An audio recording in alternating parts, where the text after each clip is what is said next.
പരാജയം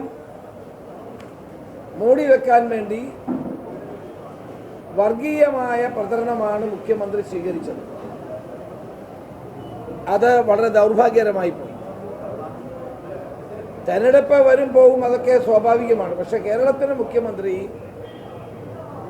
ഒരു തെരഞ്ഞെടുപ്പിൽ ജനങ്ങളെ വർഗീയമായി ചേരിതിരിവുണ്ടാക്കുന്ന പ്രസംഗങ്ങൾ നടത്തുകയും പ്രസ്താവനകൾ ചെയ്യുകയും ചെയ്യുന്നത് ആപൽക്കരമായ ഒരു പ്രവണതയാണ്.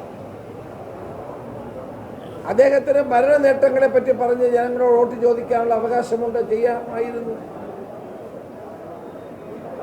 അപ്പോഴത് ചെയ്യാതെ വർഗീയമായി ചേരിതിരിവുണ്ടാക്കുന്ന പ്രസംഗങ്ങൾ നടത്തിയത് കൊണ്ടൊന്നും നിലമ്പൂരിലെ ജനങ്ങളെ കബളിപ്പിക്കാനോ വിഭജിക്കാനോ സാധ്യമല്ല. ഐക്യജനാധിപത്യ മുന്നണിയുടെ വിജയം സുനിശ്ചിതമായിരിക്കുന്നു എന്നത് ഇന്നലത്തെ പ്രിയങ്ക ഗാന്ധിയുടെ പര്യടനം തെളിയിച്ച കാര്യമാണ്. കോരിച്ചൊരിയുന്ന മഴയത്തും അഭൂതപൂർവമായ ജനക്കൂട്ടം പ്രിയങ്ക ഗാന്ധിയുടെ സമ്മേളനത്തിലും റോഡ് ഷോയിലും പങ്കെടുത്തത് വിജയം ഉറപ്പിക്കുന്ന ഒന്ന് തന്നെയാണ്. എനിക്ക് ചോദിക്കാനുള്ള, കഴിഞ്ഞ 10 വർഷമായി കേരളം ഭരിച്ചു മുടിച്ച ഇടതു മുന്നണിക്ക് ജനങ്ങൾ എങ്ങനെ വോട്ട് ചെയ്യണം? സർക്കാരിനെതിരായ ജനവികാരം വളരെ ശക്തമാണ്. ഏറ്റവും പ്രധാനപ്പെട്ട വിലക്കയറ്റമാണ്. ഇന്ന് വിലക്കയറ്റം സമീപകാലത്തൊന്നുമില്ലാത്ത നിലയിൽ ഉയർന്നുകൊണ്ടിരിക്കുന്നു. അതിഗുരുതരമായ വിലക്കയറ്റത്തെ നേരിടുന്ന കാര്യത്തിൽ സർക്കാർ പരാജയപ്പെട്ടിരിക്കുകയാണ്.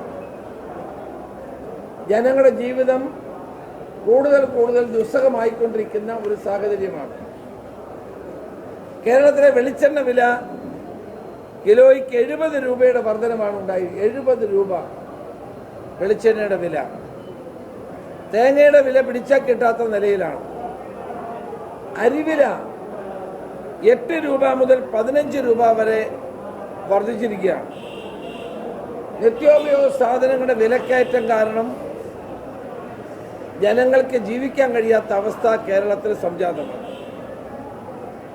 സാധാരണഗതിയിൽ വിലക്കയറ്റമുണ്ടായാൽ സർക്കാർ വിപണിയിൽ ഇടപെട്ടുകൊണ്ട് സാധനങ്ങൾ സബ്സിഡൈസ് ചെയ്ത് ജനങ്ങൾക്ക് നൽകുന്ന ഒരു പ്രവർത്തനം എല്ലാ ഗവൺമെൻറ്റുകളും ചെയ്തു വരാറുണ്ട്. പക്ഷേ കേരളത്തിൽ വിപണിയിലുള്ള ഇടപെടൽ തീർത്തും ദുർബലമാണ്. മാവേലി സ്റ്റോറുകളിലോ ന്യായവില ഡിപ്പോകളിലോ സാധനങ്ങൾ കിട്ടാത്ത അവസ്ഥയുണ്ട്. ഇന്ന് ഇന്ത്യയിൽ വിലക്കയറ്റം ഗണ്യമായി കുറയുമ്പോഴും 2025 ഏപ്രിൽ മാസത്തിലെ കണക്കനുസരിച്ച് ഇന്ത്യയിലെ നാണയപ്പെരുപ്പം 3.16%. അതേസമയം ഇന്ത്യൻ സംസ്ഥാനങ്ങളിൽ ഏറ്റവും കൂടുതൽ നാണയപ്പെരുപ്പം ഉള്ള സംസ്ഥാനം കേരളമാണ്. 5.9%. അപ്പോൾ ഇന്ത്യയിലെ നാണയപ്പെരുപ്പം 3.16 ആയിരിക്കുമ്പോൾ കേരളത്തിലെ നാണയപ്പെരുപ്പം 5.9 മാറുന്നത് വളരെ ഗൗരവമായി എടുക്കേണ്ട ഒരു കാര്യമാണ്. അപ്പോൾ കേരളത്തിലെ വിലക്കയറ്റം, നിത്യോപയോഗ സാധനങ്ങളുടെ വിലക്കയറ്റം അനിയന്ത്രിതമായിക്കൊണ്ടിരിക്കുന്നു എന്നുള്ളതിൻ്റെ സൂചനയാണ് ഇത് നൽകുന്നത്. അപ്പോൾ ഇത് പരിഹരിക്കുന്ന കാര്യത്തിൽ ഗവൺമെൻറ് പൂർണ്ണമായി പരാജയപ്പെട്ടിരിക്കുന്നു. സാധാരണ ജനങ്ങൾ, പാവപ്പെട്ട ആളുകളെ ആണ് ഈ വിലക്കയറ്റം ഗുരുതരമായി ബാധിക്കുന്നത്. അത് പരിഹരിക്കുന്ന കാര്യത്തിൽ ഗവൺമെൻറ് പരാജയപ്പെട്ടിരിക്കുകയാണ്. അപ്പം നിലമ്പൂരിൽ ജനങ്ങളെ പറഞ്ഞ് കബളിപ്പിക്കാൻ വേണ്ടി സർക്കാർ ചെയ്യുന്ന കാര്യങ്ങൾക്കൊപ്പം വിപണിയിലുള്ള ഇടപെടൽ നടത്തി നിലമ്പൂരടക്കമുള്ള കേരളത്തിലെ പാവപ്പെട്ട ജനങ്ങൾക്ക് ന്യായവിലയിൽ സാധനങ്ങൾ എത്തിക്കാൻ എന്തുകൊണ്ട് ഗവൺമെൻറ് ശ്രമിക്കുന്നില്ല? രൂക്ഷമായ വിലക്കയറ്റം തടയുന്ന കാര്യത്തിൽ ഗവൺമെൻറ് പരാജയപ്പെട്ടിരിക്കുന്നു. അതുപോലെയാണ് തൊഴിലില്ലായ്മയുടെ പ്രശ്നം. ഇന്ത്യൻ സംസ്ഥാനങ്ങളിൽ ഏറ്റവും വലിയ തൊഴിലില്ലായ്മയുള്ള, അഭ്യസ്ത വിദ്യയുടെ തൊഴിലില്ലായ്മയുള്ള സംസ്ഥാനം കേരളമാണ്. തൊഴിലില്ലായ്മ പരിഹരിക്കാൻ ഒരു നടപടിയുമില്ല. നമ്മുടെ ചെറുപ്പക്കാരിന്ന് രാജ്യം വിടുകയാണ്, സംസ്ഥാനം വിടുകയാണ്. അവർക്ക് മാന്യമായ ജോലിയോ മാന്യമായ വിദ്യാഭ്യാസമോ ലഭിക്കാത്തത് കൊണ്ടാണ് കേരളത്തിൽ നിന്ന് ആളുകൾ പലായനം ചെയ്തുകൊണ്ടിരിക്കുന്നത്. അതുപോലെ തന്നെയാണ് ക്രമസമാധാന നില. കേരളത്തിലെ ക്രമസമാധാന നില അനുദിനം തകർന്നുകൊണ്ടിരിക്കുന്നു. കൊലപാതകങ്ങളും അക്രമങ്ങളും നിത്യസംഭവങ്ങളായി മാറുന്നു. ഇവിടെ രാസലഹരിയുടെ വ്യാപനം കാരണം കൊലപാതകങ്ങളുടെയും അക്രമങ്ങളുടെയും തോത് അനിയന്ത്രിതമായി വർദ്ധിക്കുന്നു. 10 വർഷമായി ഈ ഗവൺമെന്റ് ലഹരി തടയുന്ന കാര്യത്തിൽ പരാജയപ്പെട്ടിരിക്കുകയാണ്. പ്രത്യേകിച്ച് ഡ്രഗ് വളരെ വ്യാപകമായി കേരളത്തിൽ ഇപ്പോഴും പ്രചരിക്കുന്നു.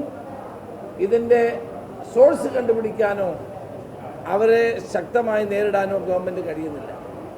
തൽഫലമായി അക്രമങ്ങളും കൊലപാതകങ്ങളും മർദ്ദനങ്ങളും വളരെ വ്യാപകമായ തോതിൽ വർദ്ധിച്ചുകൊണ്ടിരിക്കുകയാണ്. അപ്പം ജനങ്ങളുടെ ജീവിതം അനുദിനം ദുസ്സഹമാകുന്ന ഒരു അവസ്ഥാവിശേഷത്തിലാണ് നാം നിൽക്കുന്നത്. അതുപോലെയാണ് കഴിഞ്ഞ 9 വർഷം ഈ ഗവൺമെൻറ് മലയോര കർഷകർക്ക് നേരെ നടക്കുന്ന അതിക്രമങ്ങൾ തടയുന്ന കാര്യത്തിൽ പരാജയപ്പെട്ടു. നിലമ്പൂരടക്കമുള്ള ഈ മേഖല എന്നും വന്യമൃഗങ്ങളുടെ അക്രമങ്ങളുടെ കഥകളാണ് നമ്മൾ കേട്ടുകൊണ്ടിരിക്കുന്നത്.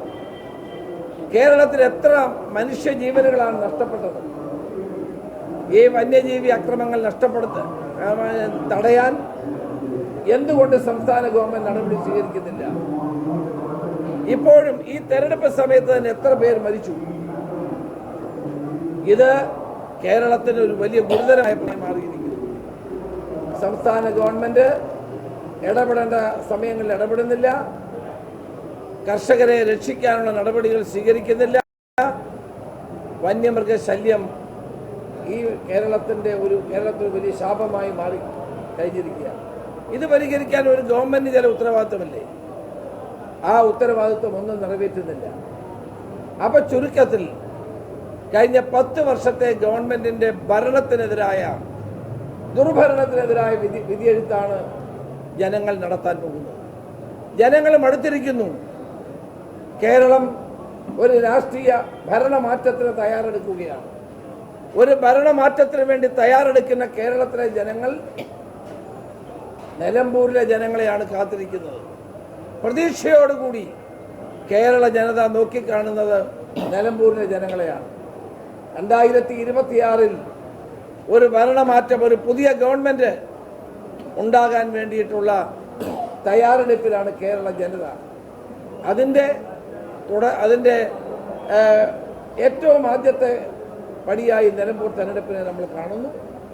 ജനങ്ങൾ ഒരുമിച്ച് നിന്നുകൊണ്ട്, മതേതര വിശ്വാസികളായി ജനങ്ങൾ ഒരുമിച്ച് നിന്നുകൊണ്ട് ഈ ഭരണ വൈകൃതത്തിനെതിരായി, ഭരണപരാജയങ്ങൾക്കെതിരായി, ഇടതുപക്ഷ മുന്നണി ഗവൺമെന്റിനെതിരായി അവരുടെ വിധിയെഴുത്ത് നടത്തണമെന്നാണ് ഞങ്ങളുടെ അഭ്യർത്ഥന. നാളെ പരസ്യപ്രചരണം അവസാനിക്കുകയാണ്. പരസ്യപ്രചരണം അവസാനിക്കുമ്പോൾ എനിക്ക് നിലമ്പൂരിലെ ജനങ്ങളോട് അഭ്യർത്ഥിക്കാനുള്ളത്, ഒരു നല്ല നിലമ്പൂരിന് വേണ്ടി, ഒരു നല്ല നാളേക്ക് വേണ്ടി കേരള ജനത പ്രതീക്ഷിക്കുന്ന ഒരു ഭരണമാറ്റത്തിന് വേണ്ടി ഇവിടുത്തെ ജനങ്ങൾ, മതേതര വിശ്വാസികളായ ജനങ്ങൾ UDF സ്ഥാനാർത്ഥി ആര്യാടൻ ഷൗക്കത്തിന് വൻപിച്ച ഭൂരിപക്ഷത്തോടെ വിജയിപ്പിക്കണമെന്ന് അഭ്യർത്ഥിക്കുന്നു.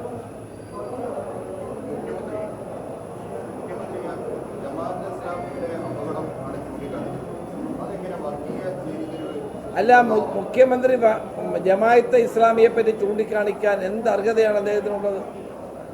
കഴിഞ്ഞ കാലങ്ങളിൽ ജമാഅത്തെ ഇസ്ലാമിയുടെ വോട്ട് പരസ്യമായി വാങ്ങുകയും അവരോടൊപ്പം ചർച്ച നടത്തുകയും ചെയ്തിട്ടുള്ള വ്യക്തിയാണ് ശ്രീ പിണറായി വിജയൻ.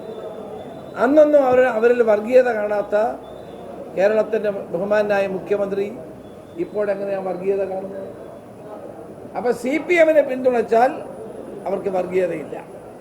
അവർ ഫാസിസത്തിനെതിരായി പോരാടുന്നവരാണ്. CPM-നെതിരായ നിലപാട് സ്വീകരിച്ചാൽ അവർ വർഗീയ കക്ഷികളാണ്.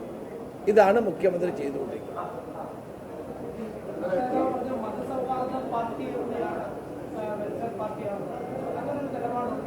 അല്ല, ഞാൻ ഒരു ജമാഅത്തെ ഇസ്ലാമിക്ക് സർട്ടിഫിക്കറ്റ് കൊടുക്കാനൊന്നും ഞാനില്ല. ഞങ്ങൾക്ക് അവർ പിന്തുണ നൽകാമെന്ന് പറഞ്ഞു.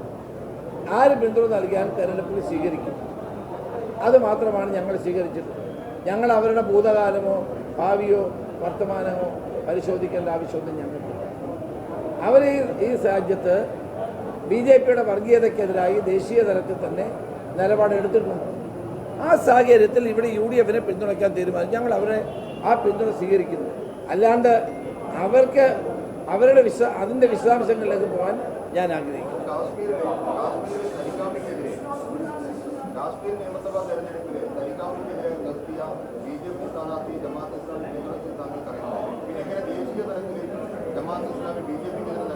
അല്ല, ഞാൻ പറയുന്നത് അവർ ഈ തെരഞ്ഞെടുപ്പിൽ നിലമ്പൂർ തെരഞ്ഞെടുപ്പിൽ UDFനെ പിന്തുണയ്ക്കുന്നു എന്നുള്ളത് CPMനെ അസ്വസ്ഥപ്പെടുത്താക്കുന്നുണ്ട്.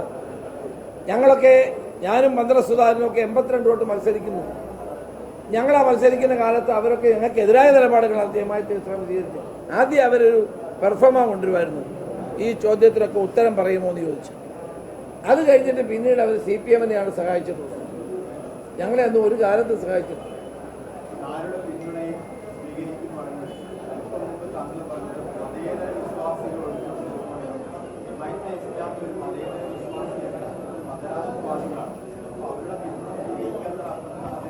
അങ്ങനെയല്ല, അവർ ഞങ്ങൾക്ക് പിന്തുണ നൽകിയാൽ വേണ്ടെന്ന് പറയേണ്ട കാര്യമൊന്നുമില്ല.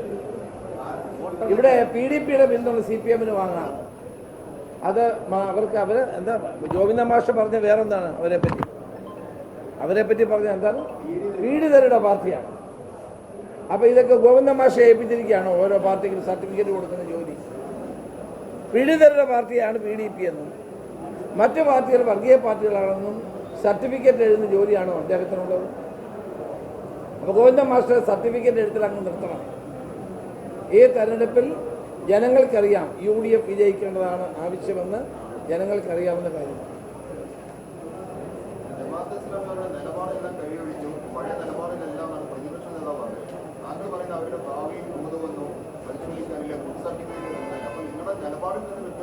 അവർ ഞങ്ങൾക്ക് പിന്തുണ തരാമെന്ന് പറഞ്ഞാൽ ഞങ്ങൾ പിന്തുണ സ്വീകരിക്കുന്നു. അവിടെ അവസാനിക്കുന്നു. അല്ലെ, അവരെ പറ്റിയുള്ള വിശദാംശങ്ങളിലേക്ക് ഞാൻ പോകേണ്ട കാര്യം എന്തോ? അവർക്ക് സർട്ടിഫിക്കറ്റ് കൊടുക്കേണ്ട ജോലി എനിക്കുള്ളതാണ്. ഈ സംസ്ഥാനം ഭരിക്കുന്ന ഗവൺമെന്റിനെതിരായി ചിന്തിക്കുന്ന ധാരാളം ജനവിഭാഗങ്ങളുണ്ട്, പാർട്ടികളുണ്ട്, വ്യക്തികളുണ്ട്. ഈ ഗവൺമെന്റ് പോകണമെന്ന് ആഗ്രഹിക്കുന്ന ബഹുഭൂരിപക്ഷം ജനങ്ങൾ കേരളത്തിലുണ്ട്. അവരൊക്കെ ഞങ്ങൾക്ക് പിന്തുണയ്ക്കുന്നു. അപ്പോൾ ഞങ്ങൾ ആ പിന്തുണ സ്വീകരിക്കും.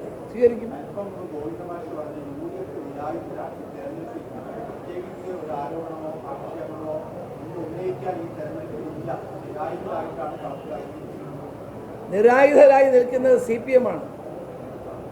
അതാണ് ഞാൻ പറഞ്ഞത്. മുഖ്യമന്ത്രി ഈ തെരഞ്ഞെടുപ്പ് വേളയിൽ, പ്രചരണ വേളയിൽ ഭരണ നേട്ടങ്ങളെ പറ്റി പറഞ്ഞിട്ടില്ലല്ലോ.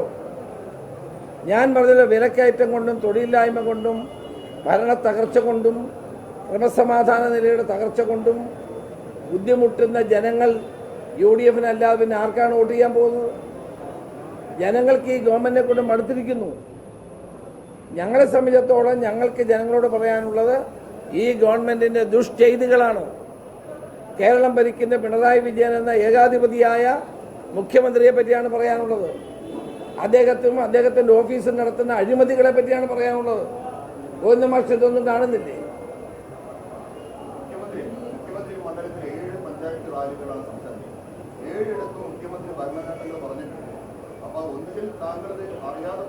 ഒരു മാധ്യമങ്ങളിൽ ഞങ്ങൾ കണ്ടില്ല.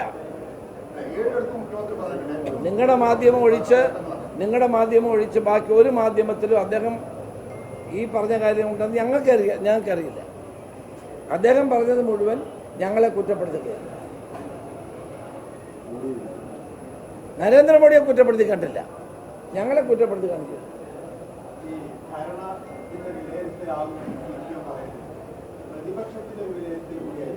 ഒരിക്കലുമല്ല. എന്ത് പ്രതിപക്ഷത്തെ എന്തോ വിലയിരുത്താൻ എനിക്കറിയാൻ വയ്യ. ഞാൻ ഒരു മിനിറ്റ് ഞാൻ 5 വർഷം പ്രതിപക്ഷ നേതാവ് ഒരാളാണ്. നിങ്ങൾ എന്ത് ഈ പറയുന്നത്? ഇവിടെ ഒരു ഗവൺമെന്റ് അധികാരത്തിൽ ഇരിക്കുമ്പോൾ ആ ഗവൺമെന്റ് അല്ലേ ജനങ്ങൾ വിലയിരുത്തുന്നത്? പ്രതിപക്ഷത്തെ എന്തിനാണ് വിലയിരുത്തുന്നത്? ആ ഉത്തരവാദിത്തങ്ങൾ ഞങ്ങൾ പൂർണ്ണമായും നിറവേറ്റിയിട്ടുണ്ട്. അല്ലല്ല, അങ്ങനെയല്ല. അത് കേരളത്തിൽ മാത്രം നിങ്ങൾ ചോദിക്കുന്ന ഒരു ചോദ്യമാണ്.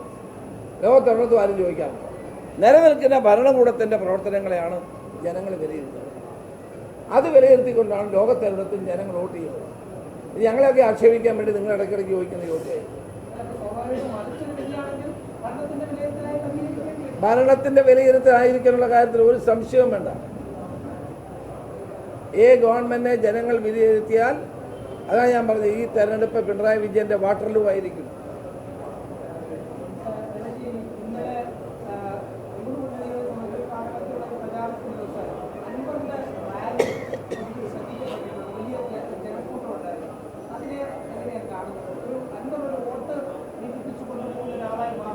എനിക്ക് തോന്നുന്നില്ല. ഈ തെരഞ്ഞെടുപ്പിൽ UDF ഉം LDF ഉം തമ്മിലൊരു പോരാട്ടത്തിൽ അദ്ദേഹത്തിൻ്റെ പാർട്ടിക്ക് എന്തെങ്കിലും പ്രസക്തി ഉള്ളതായി എനിക്ക് തോന്നുന്നു.